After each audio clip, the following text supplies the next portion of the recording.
Data structure programming को समझने के लिए फंक्शन और एरे का कॉन्सेप्ट अभी फिलहाल में मैंडेटरी है। नहीं तो डेटा स्ट्रक्चर को समझने के लिए तीन टॉपिक तो बहुत ही स्ट्रांग होना चाहिए। एक फंक्शन है, एक पॉइंटर है और एक स्ट्रक्चर है। ठीक है। लेकिन अभी अगर आप फंक्शन का कॉन्सेप्ट आप समझ जाते हो तो हम लोग डेटा स्ट्रक्चर का प्रोग्रामिंग फिलहाल में स्टार्ट कर लेंगे। ठीक है। तो आइए मैं बता रहा हूँ फंक्शन क्या होता है। फंक्शन इंट्रोडक्शन में मैं बता चुका हूँ, आज मैं आगे बढ़ता हूँ। फंक्शन कैसे बनाते हैं वो चीज़ हम लोग देखने जा रहे हैं। राइट। तो फंक्शन का मैंने बताया था कि फंक्शन का चार आर्किटेक्चर होता है। ठीक है। और पीडीएफ से अच्छा है कि मैं आपको थोड़ा सा यहाँ पर लिख कर बता देता हूँ। Notepad.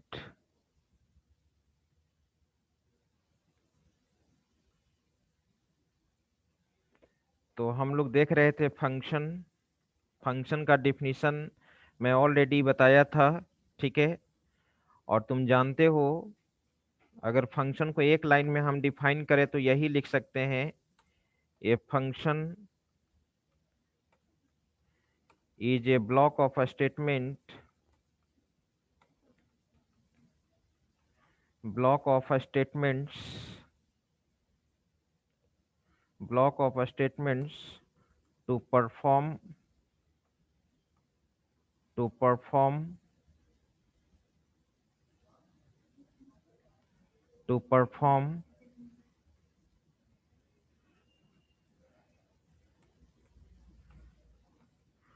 to perform any particular task according to requirement। ठीक है।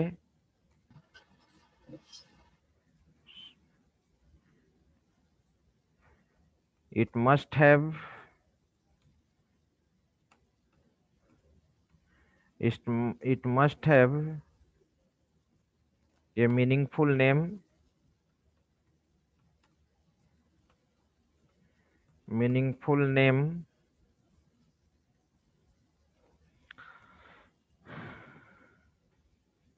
According to identifier rules. तुम जानते हो मीनिंगफुल नेम हो गया तो जो आइडेंटिफायर का रूल है उसके अनुसार फंक्शन का नाम दोगे। अगर तुम कोडिंग कर रहे हो फैक्टोरियल का तो फाइंड फैक्टोरियल नाम दोगे। अगर तुम कोडिंग कर रहे हो प्राइम नंबर का तो चेक प्राइम नंबर दोगे। अगर तुम एरिया निकाल रहे हो तो फाइंड एरिया दोगे। ठीक है। अब मैं यहाँ पे फंक्शन का एडवांटेज और ये सब नहीं बता रहा हूँ, ये सब आप ऑलरेडी सी में आपको रवि सोनी सर बताएंगे। फंक्शन क्या होता है, फंक्शन का क्या एडवांटेज है। ठीक है। चलिए, तो अभी केवल आपको ये जानना है कि फंक्शन के अंदर ब्लॉक ऑफ स्टेटमेंट्स होता है और उसका एक पार्टिकुलर पर्पस होता है। जिस तरह का फंक्शन बनाना चाहते हो उस तरह का उसमें हम लोग क्या करेंगे, ब्लॉक ऑफ स्टेटमेंट्स को राइट करते हैं। आप जानते हैं कितने तरह का फंक्शन होता है, types of function, types of function. दो तरह का फंक्शन होगा यहाँ पे। ठीक है, टाइप्स ऑफ फंक्शन में। ठीक है। दो तरह का फंक्शन होता है। एक तुम्हारा होता है pre defined function, pre defined function. Pre defined function कहने का मतलब तुम जानते हो, अगर एग्जांपल से मैं क्लियर करना चाहूँ तो आप यूज किए हो प्रिंटफ, प्री डिफाइंड फंक्शन है। स्कैनफ यूज किए हो, प्री डिफाइंड फंक्शन है। clr यूज किए हो, प्री डिफाइंड फंक्शन है। गेट सी एच यूज किए हो, प्री डिफाइंड फंक्शन है। ईटीसी। राइट। दूसरा है तुम्हारा यूजर डिफाइंड फंक्शन जो हम लोग को पढ़ना है। User defined function, user defined function अगर जो यूजर के द्वारा फंक्शन क्रिएट किया जाता है उसको यूजर डिफाइंड फंक्शन बोलते हैं। अगर इसका एग्जाम्पल मैं लिखूं तो एग्जाम्पल में तुम दे दो। ठीक है। Find find factorial,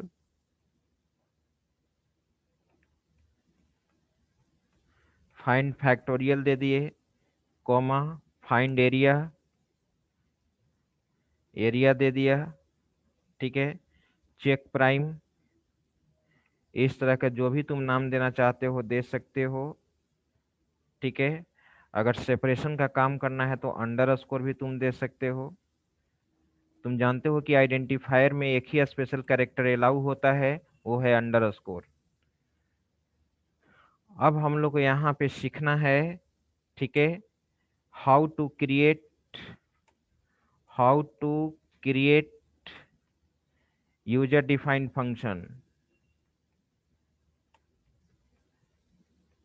user defined function user defined function हम लोग कैसे क्रिएट करेंगे? तो मैंने आपको बताया था function architecture. Function architecture function architecture या तुम इसको कह लो फंक्शन पैटर्न, पैटर्न, ठीक है, या तुम कह लो function prototype.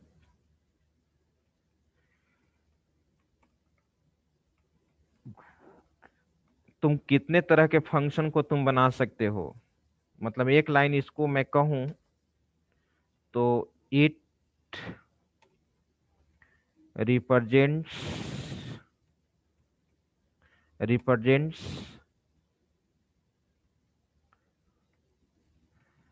Pattern of created user defined function, ठीक है। और तुम जानते हो कि कितने तरह का ये फंक्शन होता है, कितने तरह का आर्किटेक्चर होता है, कितने तरह का आर्किटेक्चर बताया था?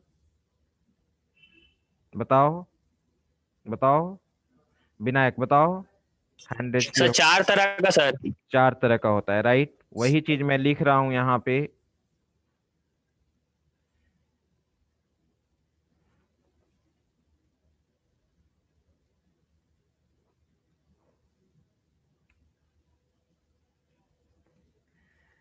There are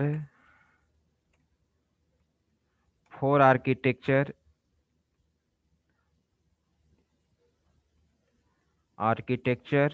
of function.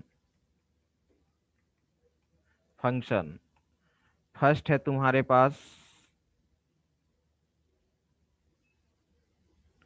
ए में मैंने दे दिया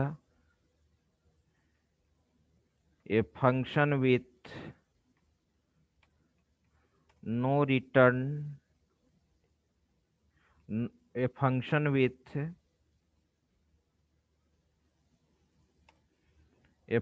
with no return type and no parameter. Hello sir. हाँ, बोलिए। प्रोटोटाइप का मीनिंग? प्रोटोटाइप का मतलब पैटर्न होता है, आर्किटेक्चर होता है, किस तरह का फंक्शन तुम यूज कर रहे हो। जो यूजर के द्वारा फंक्शन बनाया जा रहा है उसका आर्किटेक्चर क्या है, उसका पैटर्न क्या है, उसका प्रोटोटाइप क्या है, ठीक है। वो फंक्शन तुम्हारा वैल्यू रिटर्न कर रहा है कि नहीं कर रहा है, कि पैरामीटराइज है कि नॉन पैरामीटराइज है, ठीक है। उसी को कहते हैं हम लोग फंक्शन आर्किटेक्चर या फंक्शन पैटर्न या फंक्शन प्रोटोटाइप। आई बात समझ में? Yes sir.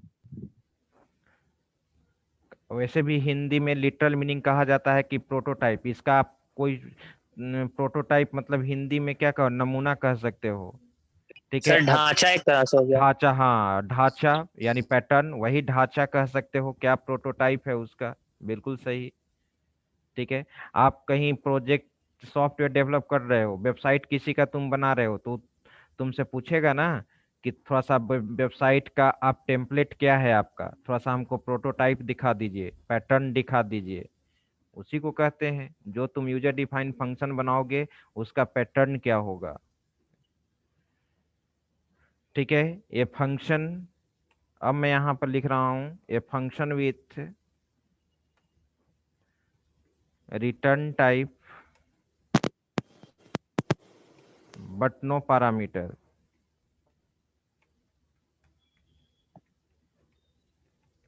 Third architecture, a function with no return type but with parameter.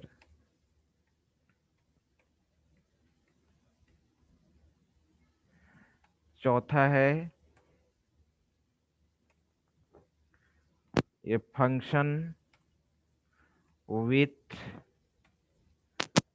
return type and with parameter. Right यही 4 आर्किटेक्चर है तुम्हारे पास।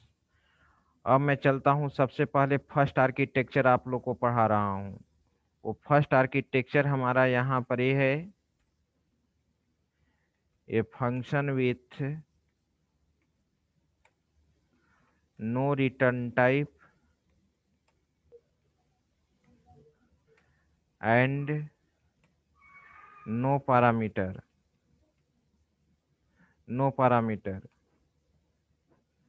ठीक है। और सबसे पहले यहाँ पे इसका सिंटेक्स क्या होगा, ध्यान दो सभी लोग। सिंटेक्स कहने का मतलब कि तुम कैसे बनाओगे।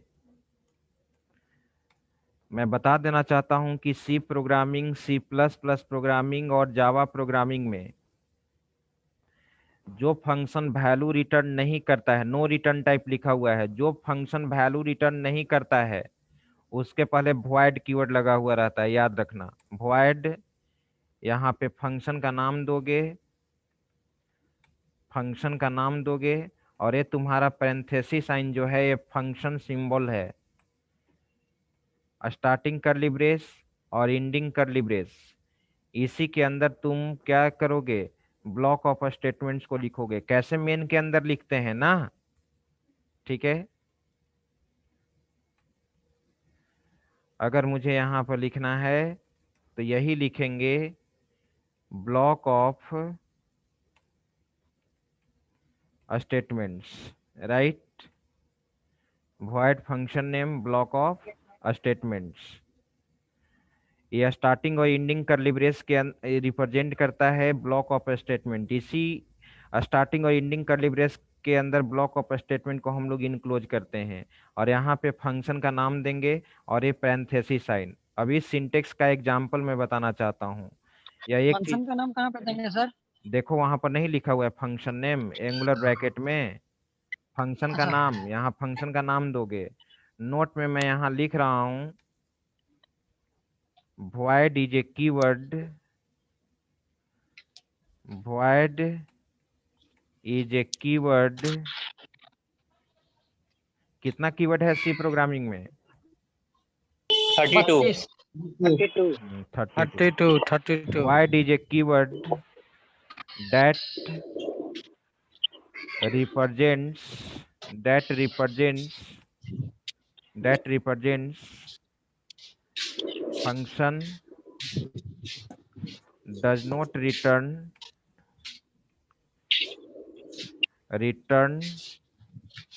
any value। ठीक है। void एक कीवर्ड है जो फंक्शन को रिप्रेजेंट करता है कि फंक्शन वैल्यू रिटर्न नहीं करेगा। ठीक है। अब देखो अभी सिंटेक्स का एग्जांपल लिख रहे हैं, ध्यान दो। एग्जांपल में मैंने लिखा void और यहाँ पे फंक्शन का नाम दे दिया फाइंड ऐड, और ये 2 नंबर को यहाँ पे ऐड करेगा। और यहाँ पे मैंने जिस तरह से आप मेन में कोडिंग लिखते थे उसी तरह से यहाँ पे कोडिंग लिखो।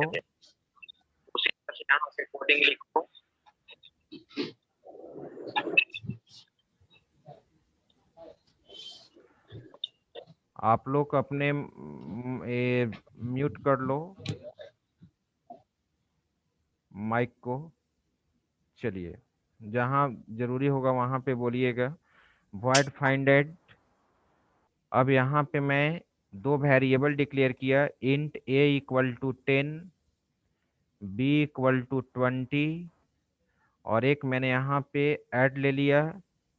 ऐड वेरिएबल में equal to a plus B कर दिया और इसको प्रिंट करा दिए, printf addition equal to %d comma add. Right, ये देखो ये तुम्हारा फंक्शन बना। जरा इसको समझने का कोशिश करो सभी लोग। ये ये फंक्शन का नाम क्या है तुम्हारा? Find add. ठीक है, आप यहाँ पे कैलकुलेट ऐड भी दे सकते थे, XYZ भी दे सकते थे, ABC भी दे सकते थे, लेकिन मैंने क्या बोला कि फंक्शन का नाम मीनिंगफुल देना चाहिए। फंक्शन का नाम क्या देना चाहिए? मीनिंगफुल देना चाहिए, ताकि फंक्शन के नाम को देखकर ही पता चल जाए कि वो किस पर्पस के लिए फंक्शन बनाया गया है। तो void find at और void लगा हुआ है तो तुम क्या समझोगे? ये फंक्शन वैल्यू रिटर्न नहीं करेगा। याद नहीं। करो, मेन के पहले void लगाते हो तो लास्ट में नहीं रिटर्न, करेगा। लास्ट में रिटर्न कीवर्ड यूज करते थे? नहीं। ठीक है, लेकिन मेन के No, पहले अगर sir. लेकिन मेन के पहले अगर No. इंट लगा देते हैं, मेन के पहले अगर इंट लगा देते हैं तो लास्ट में रिटर्न तो जीरो return करता है। जीरो तो return। लगाते हैं, रिटर्न करता है। तो यहाँ पे Yes. void Yes, sir, हमेशा zero। याद रखिएगा, जिस फंक्शन के पहले void लगा हुआ रहेगा वो फंक्शन वैल्यू रिटर्न नहीं करेगा। और फंक्शन का नाम मैंने दिया है फाइंडेड है। ठीक है, हर फंक्शन का मीनिंगफुल नाम होना चाहिए। और ये फंक्शन का साइन है पैरेंथेसिस जो देख रहे हो, स्मॉल ब्रैकेट, इसको हर प्रोग्रामिंग में इसको कहते हैं फंक्शन का साइन। और स्टार्टिंग और एंडिंग करली ब्रेस के अंदर हम लोग क्या लिखते हैं? Block of statement. मैंने लिखवाया था कि फंक्शन क्या है? Function is a block of statement. Function के अंदर हम लोग ब्लॉक ऑफ स्टेटमेंट्स लिखते हैं अकॉर्डिंग टू रिक्वायरमेंट। जैसा रिक्वायरमेंट होगा उसके अनुसार आप फंक्शन का कोडिंग लिखते हो। अपने अनुसार यूजर अपने अनुसार फंक्शन को कस्टमाइज करता है, चेंज करता है, इसलिए इसको क्या कहा गया? यूजर डिफाइंड फंक्शन कहा गया। देखो तो यहाँ पर तीन वेरिएबल डिक्लेयर किया गया है। ए में वैल्यू मैंने यहाँ इंस्लाइज किया 10, बी में वैल्यू इंस्लाइज किया 20, add equal to a plus B और प्रिंट करा दिया। मे बी इस कोडिंग में तो आपको प्रॉब्लम नहीं है, क्योंकि आप सी प्रोग्रामिंग में लूपिंग पढ़ रहे हो, फॉर लूप पढ़ रहे हो, राइट? ठीक है, चलिए अब आप क्यू बेसिक के ही कॉन्सेप्ट से जानते हो। हाँ, क्या कुछ पूछ रहे हो?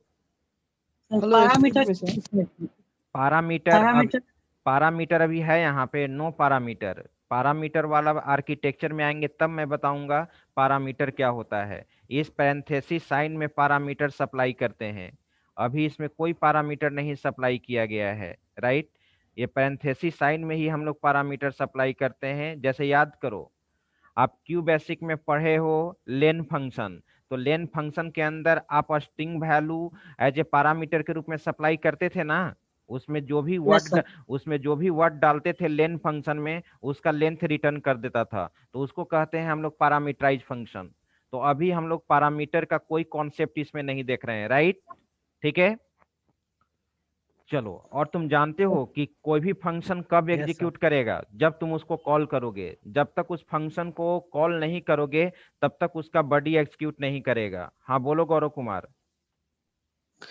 सर यहाँ void मेन के जगह फाइंड ऐड क्यों लिखे सर? मेन के जगह फाइंड एंड ऐड। अब क्योंकि मैं अब अपना फंक्शन बना रहा हूँ, हर प्रोग्राम में मेन फंक्शन तो रहेगा ही, क्योंकि प्रोग्राम का एग्जीक्यूशन मेन फंक्शन से स्टार्ट होता है। लेकिन अब हम अपने प्रोग्राम में, ठीक है, मेन के अंदर कोडिंग नहीं करके किसके अंदर कोडिंग करना चाहता हूँ? अपना यूजर डिफाइंड फंक्शन, अपना यूजर डिफाइंड फंक्शन के अंदर कोडिंग करना चाहता हूँ। तुम अकॉर्डिंग टू रिक्वायरमेंट कोई भी फंक्शन बना सकते हो, 2 नंबर जोड़ने का, घटाने का, मल्टीप्लाई करने का, ठीक है, नेचुरल नंबर प्रिंट कराने का, ठीक है, इवन नेचुरल नंबर प्रिंट कराने का, ऑड नेचुरल नंबर प्रिंट कराने का। जो कोडिंग आप अभी तक void मेन के अंदर लिखते आ रहे हो, उस कोडिंग को अब हम अपना यूजर डिफाइंड फंक्शन में लिखेंगे, राइट? Yes sir, yes. ठीक है, और फंक्शन किस लिए यूज करते थे वो मैं 2 क्लास से पढ़ा रहा हूं कि फंक्शन से हम लोग क्या करते हैं। अपने लार्ज प्रोग्राम को तुम मोर देन 1 पार्ट में क्या कर सकते हो? डिवाइड कर सकते हो। अब मैं पीछे नहीं लौटना चाहता हूं, ठीक है, नहीं तो फिर आज भी हम लोग प्रोग्रामिंग का कुछ कॉन्सेप्ट नहीं देख पाएंगे। इसलिए क्लास में जो भी हो, सर क्लास में रेगुलर रहो। हाँ बोलो। Sir no return data type sir यहाँ पे, तो सर यहाँ पे इंट अभी भी लगी है, इंट ए इक्वल टू कहाँ कहाँ इंट लगा है, कहाँ इंट लगा है? ये तो इंट है, ये तो वेरिएबल डिक्लेयर किया गया है। रिटर्न टाइप तो लास्ट में रिटर्न कीवर्ड यूज होता है, लास्ट में ना रिटर्न कीवर्ड लिखेंगे। Yes sir. अब देखो, अब ये फंक्शन का बॉडी कब एग्जीक्यूट करेगा? जब तुम कॉल करोगे। तो प्रश्न उठता है how to call, how to call function, function को कैसे कॉल करते हैं? ध्यान दो सभी लोग, फंक्शन को कॉल करने के लिए सिंटेक्स होता है, फंक्शन को कॉल करने के लिए सिंटेक्स होता है, ठीक है। डायरेक्ट तुम यहाँ पे फंक्शन नेम लिख दोगे, फंक्शन नेम, और यहाँ पर क्या दे दोगे? पैरेंथेसिस साइन, ठीक है, सेमी कॉलन। अभी सिंटेक्स का मैं एग्जांपल लिख रहा हूँ। प्रोग्राम का एग्जीक्यूशन कहाँ से स्टार्ट होता है? मेन फंक्शन से, पढ़ा होगा तुम। एग्जाम्पल में आ जाओ। अब देखो मैं क्या लिख रहा हूँ, void main, void main। Program का एग्जीक्यूशन कहाँ से स्टार्ट होगा? मेन से। स्टार्टिंग और एंडिंग कर्ली ब्रेस। अब इसी मेन के अंदर हम किस फंक्शन को कॉल करेंगे? जो फंक्शन तुम बनाए हो। कौन सा फंक्शन बनाए हो? Find add. तो अब यहाँ पर देखो कॉल कर रहे हैं, यहाँ पे क्या कर दिए? कॉल कर दिए। कमेंट लाइन में मैंने लिख दिया कॉलिंग ए फंक्शन। जब तक तुम फंक्शन को कॉल नहीं करोगे तब तक इस फंक्शन का बॉडी एग्जीक्यूट नहीं करेगा। आउटपुट तुम नहीं देख पाओगे, एडिशन इक्वल टू 30 नहीं आ पाएगा, ठीक है। अब इसी चीज को मैं आपको प्रोग्रामिंग करके बता रहा हूं। अभी तो मैंने क्या बताया कि फंक्शन कैसे बनाते हैं। ये देखो फंक्शन कैसे बनाते हैं, फंक्शन बनाने के बाद उस फंक्शन को कैसे कॉल करोगे। तो देखो मेन में कॉल करते हैं। अब हमारे प्रोग्राम में मेन फंक्शन भी होगा और यूजर डिफाइंड फंक्शन भी होगा। अब हमारे प्रोग्राम में मेन फंक्शन भी होगा और यूजर डिफाइंड फंक्शन भी होगा, राइट, ठीक है। चलो अब मैं चलता हूं किस कंपाइलर में बता दें, डेव सी प्लस प्लस में हेलो बताएं या टर्बो में? हेलो हाँ बोलो। हेलो हाँ बोलो। हेलो हाँ बोलो जी, हेलो आवाज, अरे सर आवाज आ कॉल रहा है, बोलो। कॉल फंक्शन का यूज क्यों कर रहे क्यों बेसिक में कॉल पढ़े हो? फंक्शन का यूज क्यों कर रहे हैं यहाँ पे प्रोग्राम ऊपर में अगर बनाने के बाद?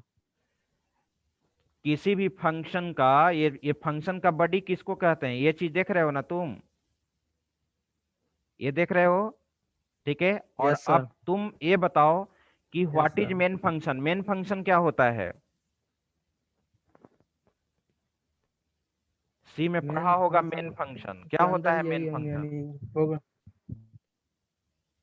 क्या होता है? मेन फंक्शन मेन फंक्शन के अंदर जो प्रोग्राम प्रोग्राम, लिखते हैं उसके अंदर। कहा जाता है कि main function is an entry point in which we write source code according to requirement. The execution of program must be started with main function. Program का एग्जीक्यूशन कहाँ से स्टार्ट होता है? मेन फंक्शन से स्टार्ट होता है। मैं बोल रहा मेन हूं कि इस फंक्शन का बॉडी तभी एग्जीक्यूट करेगा जब तुम फंक्शन को कॉल करोगे। तो फंक्शन को कॉल कहाँ करोगे? मेन फंक्शन के अंदर। क्यों मेन फंक्शन के अंदर कॉल करेंगे? क्योंकि प्रोग्राम का एग्जीक्यूशन कहाँ से स्टार्ट होता है? मेन फंक्शन से स्टार्ट होता है। और जब तक इस फंक्शन को कॉल नहीं करोगे तब तक इस फंक्शन का बॉडी एग्जीक्यूट नहीं करेगा। जब तक कि ये सभी प्रोग्रामिंग का रूल होता है। अगर आप क्यू बेसिक में अगर फंक्शन और सब रूटीन पढ़े रहते तब आप ये नहीं पूछते यहाँ पे कि फंक्शन कैसे कॉल होता है और सब रूटीन कैसे कॉल होता है। किसी भी प्रोग्रामिंग, दुनिया का किसी भी प्रोग्रामिंग लैंग्वेज में यूजर डिफाइंड फंक्शन बनाने के बाद उस फंक्शन को कॉल करना पड़ता है। जब तक उसको कॉल नहीं करोगे उस फंक्शन के अंदर जो ब्लॉक ऑफ स्टेटमेंट लिखा हुआ है वो एग्जीक्यूट नहीं करेगा, राइट। अब मैं इसको प्रोग्राम के थ्रू इंप्लीमेंट कर रहा हूं टर्बो सी में, ध्यान से देखो।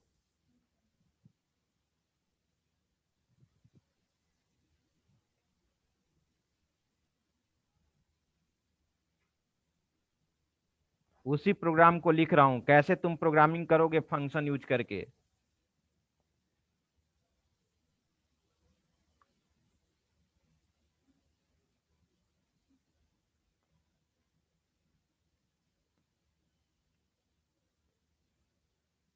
फाइल न्यू, देखो मैं प्रोग्राम लिख रहा हूं। Hash include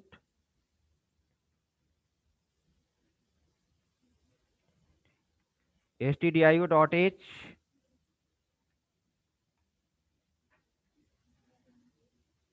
hash include conio.h। ये सब समझाने का जरूरत नहीं ना है।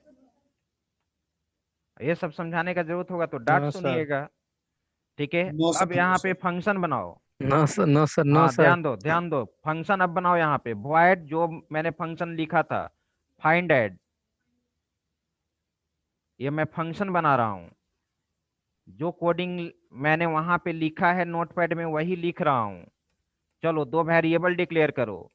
इंट ए में वैल्यू 10 डाल दिए, कोमा बी इक्वल टू 20 डाल दिए, और एक ऐड वेरिएबल ले लिए, और यहाँ पे add equal to A plus B.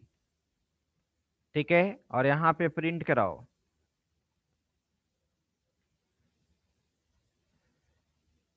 Addition equal to %d backslash n double quote comma add.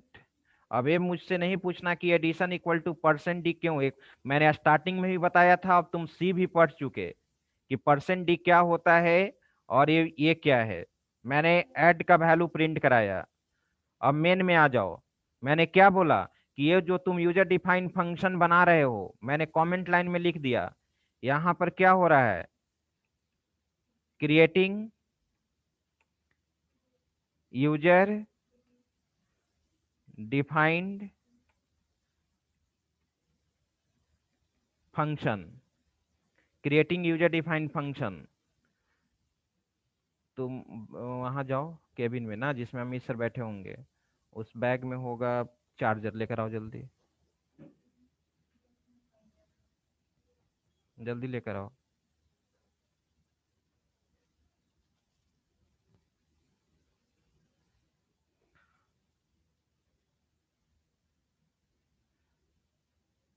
हाँ तो देखो यहाँ पे, ठीक है,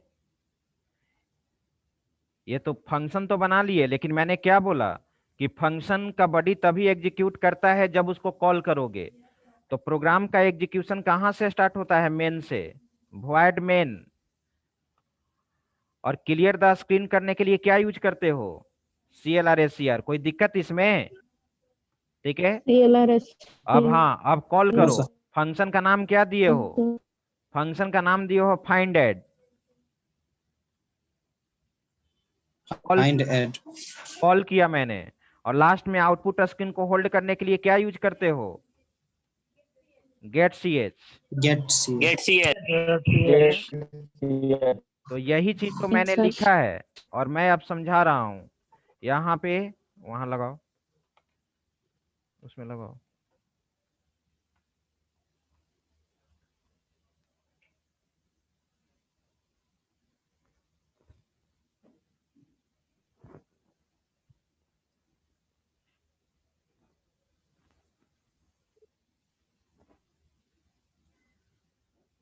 देखो यहाँ पे कॉलिंग फंक्शन, यहाँ पे फंक्शन कॉल हो रहा है, यहाँ पे फंक्शन कॉल हो रहा है। ठीक है, अब ये फाइंड ऐड नाम का तुम फंक्शन बनाए हो, तुम जानते हो कि प्रोग्राम का एग्जीक्यूशन मेन से स्टार्ट होता है।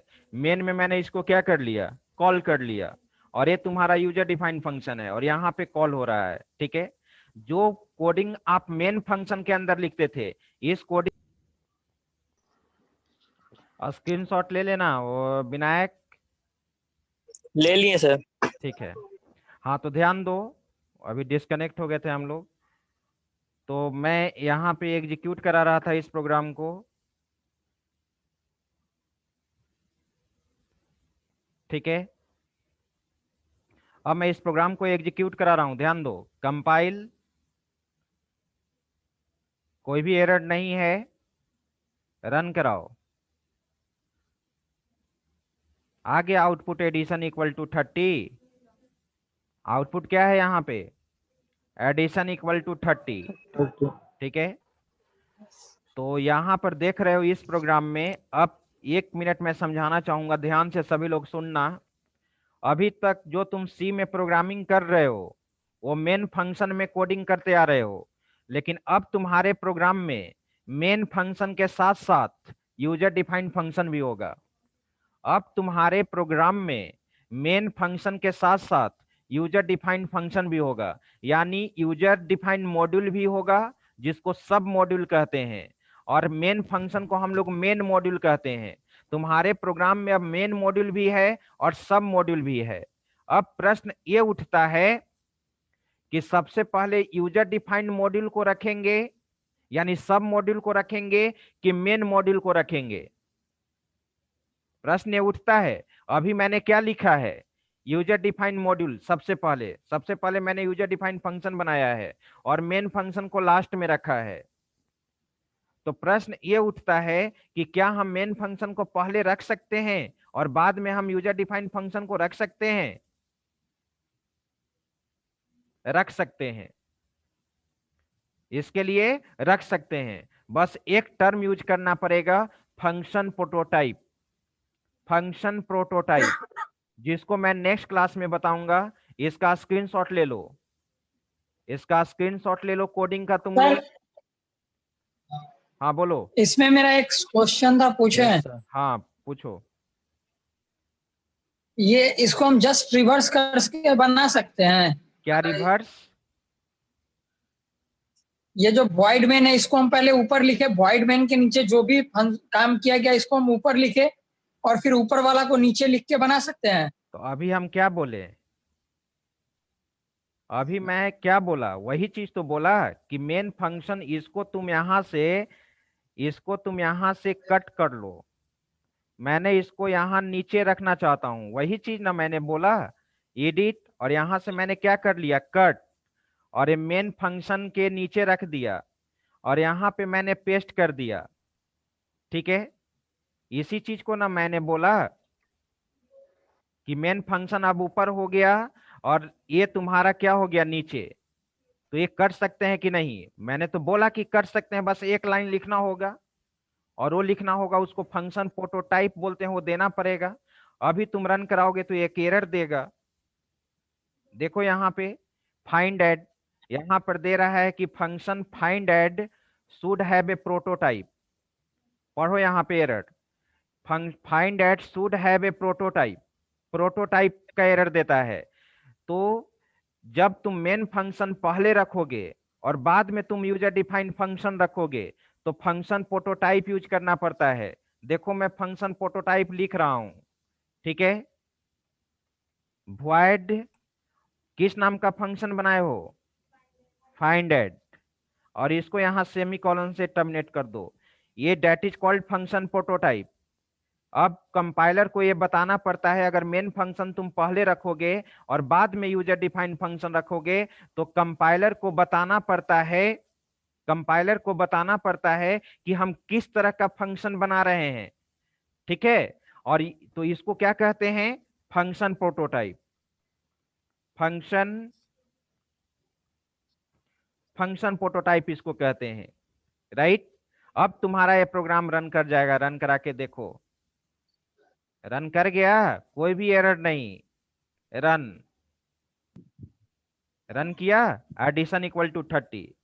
तो मेरा यस सर। यही था। चलो अब मैं इस चीज को हटाता हूं। अब मुझे अटेंडेंस बनाने दो। Hello sir. हाँ बोलो। या कमेंट में फंक्शन प्रोटोटाइप जो लिखे, अगर यदि वो नहीं लिखेंगे तो कंपाइल नहीं करेगा प्रोग्राम सर? कौन सा कमेंट वाला कि वो जो लिखे हैं? कमेंट वाला जो इधर लिखे हैं सर। नहीं जी, कमेंट समझाने के लिए लिखे हैं कि वो चीज क्या है।